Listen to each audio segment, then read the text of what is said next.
ladies and gentlemen and ladies, looking at the face of a 120-hour level 35 Illari player. I know. Try to keep your clothes on challenge, right? During that time, I've picked up a Pylon spot or two, which I'm going to show you here today. Here's 5 more Illari Pylon spots. Let's take you over to Rome to begin with, Colosseo for some authentic Italian gelato. They accept pylons as payment over in Italy, apparently. So throwing your pylon deep into the gelato stand not only helps out with the business, but also provides a very protected and secure angle of healing. Look at that. Nepal isn't home to many intriguing ways to use your pylon, but there is one on Sanctum I find particularly amusing. You're able to throw your pylon up behind this cloth here, and it's actually able to heal through it.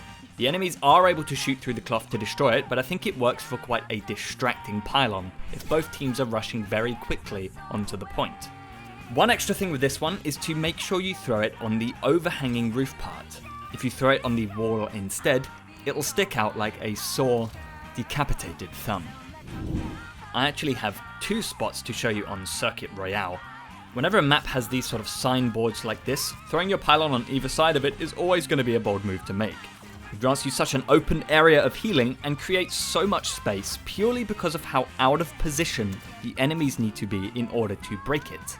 This should be done both offensively and defensively if the time is right. Then, if we head over to the last point now, one I like to use defensively is this one here, right at the top of this rather elegant chandelier piece. Defensively speaking, this one is just phenomenal. I mean, it heals every low ground perch, the main low ground part where you'll be fighting from if the payload is right at the end, of course, and also every high ground perch too. They have to push pretty far up to break this one, so it's definitely worth taking note of it. And last but not least, of course, is a cheeky little bugger on Route 66. Finding a defensive pylon for the last stage of this map, well, that can be quite the challenge.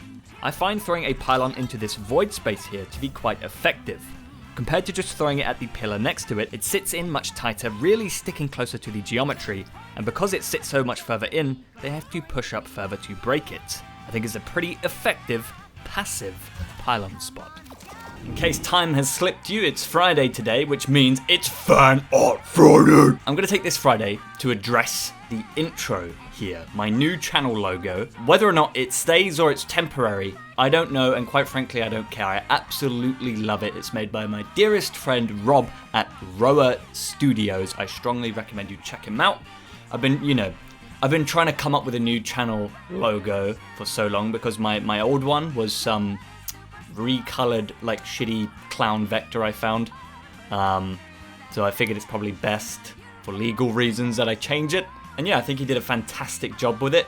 I know the sort of grungy spray paint isn't exactly my style, but I really dig it. I really like it.